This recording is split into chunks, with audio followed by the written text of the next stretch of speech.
प्रयागराज जिला अध्यक्ष पद के प्रत्याशी मनोज कुमार सिंह ने बताया कि अध्यक्ष बनने के बाद जिला न्यायालय में क्या बदलाव किए जाएंगे। हमारे संवाददाता कुलदीप सिंह से खास बातचीत में चर्चा की। इस बैठक में उनके साथ अधिवक्ताओं का एक विशेष दल भी उपस्थित रहा, जिसमें मुख्य रूप से वरिष्ठ अधिवक्ता राजू सिंह, अधिवक्ता अवधेश यादव, अधिवक्ता लालचंद्र मिश्रा मौजूद रहे।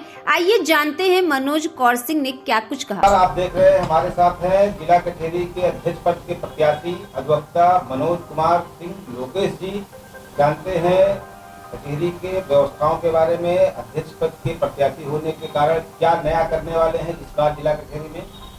सर, आप क्या नया करने वाले हैं इस बार जिला कचहरी में? देखिए, जिला कचहरी में मेरा सबसे पहला उद्देश्य ये है कि डिजिटल लाइब्रेरी का व्यवस्था करना, जिसे अधिवक्ताओं के लिए रूलिंग वगैरह ज्ञान लेने के लिए सारी सुविधा सही तरीके से जल्दी उपलब्ध हो जाए। अधिवक्ताओं के लिए कुछ विशेष भी करने वाले हैं आप? अधिवक्ताओं के बैठने की चेंबर की व्यवस्था, उसको पठन पाठन का माहौल बने, इसके लिए सफाई की व्यवस्था, पेयजल की व्यवस्था, ये सब मैं करने वाला हूँ। आपकी कानूनी यात्रा और प्रेरणा के विषय में कुछ आप बताएं। देखिए, 2001 में मैंने वकालत की शुरुआत किया। मैं अपने पिता श्री रामजी सिंह की प्रेरणा से मैंने वकालत की शुरुआत किया था।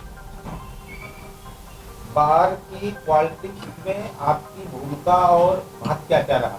देखिए, सामाजिक हित, अधिवक्ता हित और राजनीति में जो पॉजिटिव सकारात्मक सोच होती है, उसको निश्चित रूप से पॉलिटिक्स में आना चाहिए। समाज के लिए, अधिवक्ताओं के लिए सकारात्मक काम करना चाहिए। जो नए अधिवक्ता आ रहे हैं, अभी जो नए अधिवक्ता बन के आ रहे हैं, उनके लिए कुछ आपका मार्गदर्शन?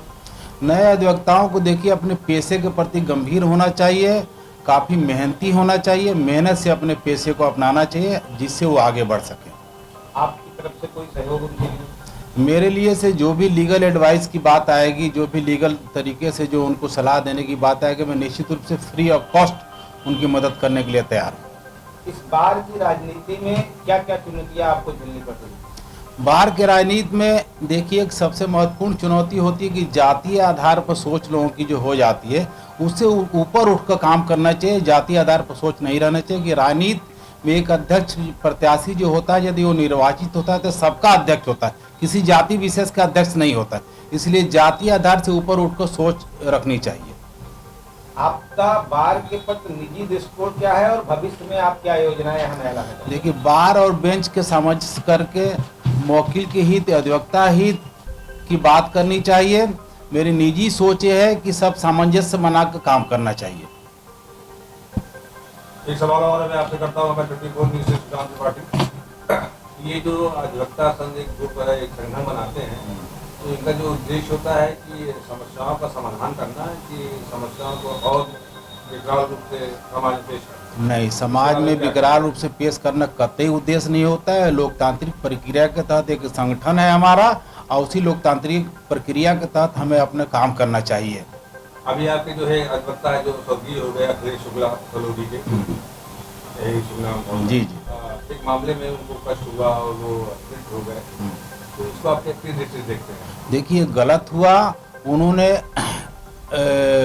गाड़ी तेज चलाने को लेकर विरोध किया था, उस पर वो ठेकेदारों द्वारा उनकी हत्या कर दी गई, जो एक घोर निंदनीय है। लेकिन हमको सुनने में आया कि कुछ जो ठेकेदारों से उनका पर्सनल व्यक्तिगत मामला चल रहा था। नहीं, मुझे इसकी जानकारी कोई नहीं। तो आप यहाँ पे अध्यक्ष पद के प्रत्याशी हैं, इसके पहले भी आपने कभी यहाँ पे अधिवक्ता के लिए बातें उठाई हैं बिना पद के, बिना प्रत्याशी के रूप में? देखिए, संजोग से मुझे अधिवक्ताओं ने बहुत सम्मान दिया। 2005 में संयुक्त मंत्री बनाया, 2018 में मुझे महासचिव बनाया गया, और पद पर रहते हुए, बिना पद पर रहते हुए अधिवक्ता सम्मान की लड़ाई मैंने हमेशा लड़ी है, अधिवक्ता हित की लड़ाई मैंने हमेशा लड़ी है।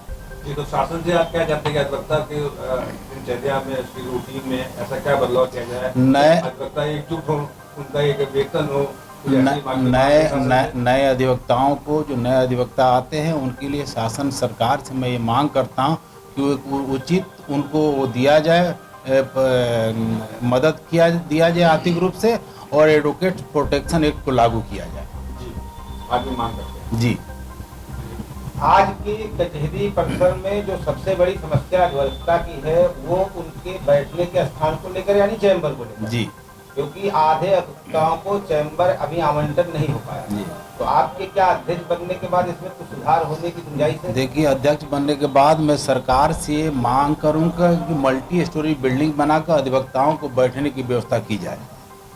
अधिवक्ता किसी कैजुअलिटी में, एक्सीडेंट में अगर कभी दुर्घटनाग्रस्त हो जाता है, सरकार की तरफ से उसको अभी कोई सुविधा नहीं दी जाती है। तो क्या आपके अध्यक्ष पद पे बनने के बाद इसमें भी कुछ अधिवक्ताओं को लाभ मिलने वाला है? जो हमारा अपना फंड है जिला अधिवक्ता संघ का, उसके तहत तो उनको उचित मेडिकल क्लेम इलाज के लिए सारी चीज़ दी जाती है। लेकिन मैं सरकार से भी ये मांग करूंगा कि अधिवक्ता हित में, अधिवक्ता के कैजुअलिटी होने पर, अधिवक्ता के बीमार होने पर सरकार भी उनकी आर्थिक सहयोग करे। जो कचहरी के अंदर चलने वाला कोर्ट है, ये भी अनियमित चलता है। तो क्या जो आने वाले यहाँ पर कचहरी में लोग हैं, पीड़ित पक्ष है, उनके लिए भी आप क्या कोर्ट की प्रक्रियाओं में कुछ सुधार करेंगे? एक कोर्ट को रेगुलर चलाने का मैं प्रयास करूंगा, उसमें बेवजह व्यवधान, बेवजह हड़ताल करने का कोई कोशिश नहीं की जाएगी। जब मंत्री हुए थे तब ये काम हुआ था, हड़ताल कम से कम की गई। जब जो है जो जिला अधिवक्ता संघ के आप एक सम्मानित पद पे आप जो वहाँ लड़ रहे हैं, तो यहाँ के जो अधिवक्ता हैं, जो नए हैं, जो आ रहे हैं, वो शैक्षिक योग्यता को पूर्ण करते हुए आ रहे हैं यहाँ पे, लेकिन उनका उतना अनुभव नहीं है। क्या उससे वो वकालत करने या वकील बनने के उद्देश्य से अधिवक्ता संघ में बैठ रहे हैं? उनके लिए देखिए, मेरी शिक्षा है कि कोई भी अधिवक्ता जो नया आता है उसका अनुभव नहीं होता है, तो शैक्षिक योग्यता हासिल करने के बाद ही वो अधिवक्ता बनता है। तो उनको अपने पेशे के प्रति ईमानदारी से मेहनत करके सीनियर से सीख कर आगे बढ़ना चाहिए। क्या इस बात से आप सहमत हैं कि आपके बहुत से अधिवक्ता है जो अपने ज्ञान के अनुरूप काम नहीं करते? हाँ, कुछ लोग दिग्भ्रमित हो रहे हैं, इस बात से मैं जो सहमत हूं। आपके पेशे को जो है समाज में और लोगों की नजरों में गलत साबित कर रहे हैं, क्या इस बात से आप सहमत हैं? वो अधिवक्ता वो भी है, वो सिर्फ वकील बनने के लिए डिग्री ले लिए हैं, कोट पहन लिए हैं, लेकिन उनको वकालत का और वकील का कोई अनुभव नहीं है, जिससे आपका एक संघ भी इससे संसार हो रहा है। क्या इस बात से आप सहमत हैं? नहीं, इस बात की मैं आलोचना करता हूं कि अधिवक्ता को अपने पेशे के अनुरूप ही कर्म करना चाहिए और पेशे में गंभीरता से, ईमानदारी से मेहनत करके आगे बढ़ना चाहिए। कोई अन्य काम में कोई विशेष हस्तक्षेप नहीं करना जब चाहिए। आप अच्छे यहाँ मनोनीत हो जाएंगे तो इसमें कुछ आप बदलाव करें? निश्चित रूप से मैं उनका साथ नहीं दूंगा। मैं अधिवक्ता हित में जो सकारात्मक काम होगा उसमें साथ दूंगा। कुछ ऐसी घटनाएं हैं प्रयागराज में जिसमें आपने देखा, पढ़ा, सुना होगा कि अधिवक्ताओं ने मिलकर फला जगह पे ये कब्जा किया, आवंटन किया, उसमें जो है एक बल बना के, गुट बना के लोगों को डराया।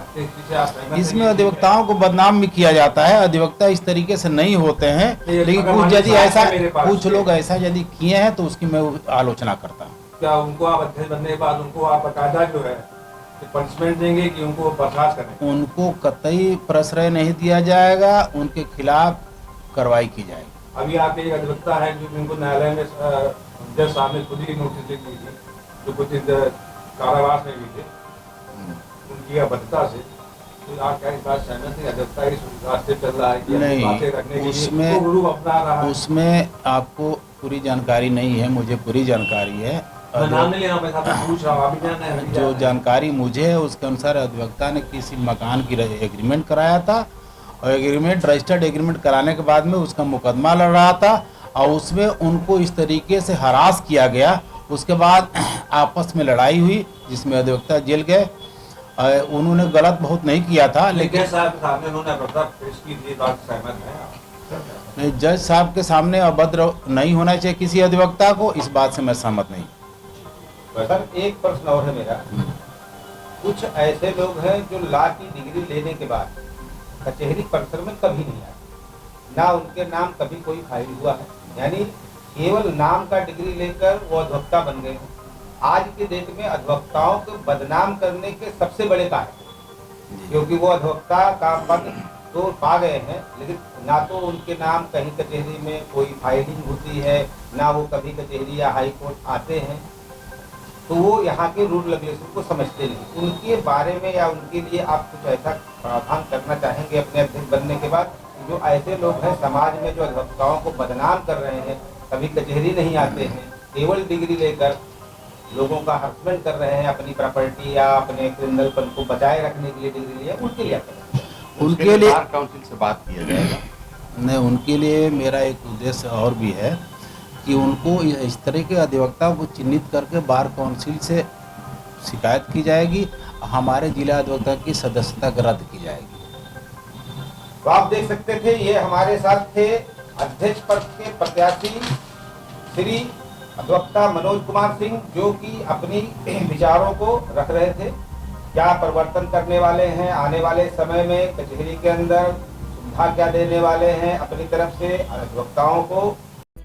देश विदेश की ताज़ा खबर पाने के लिए हमारे चैनल NTV निष्पक्ष को सब्सक्राइब करें व बेल आइकन दबाना ना भूलें।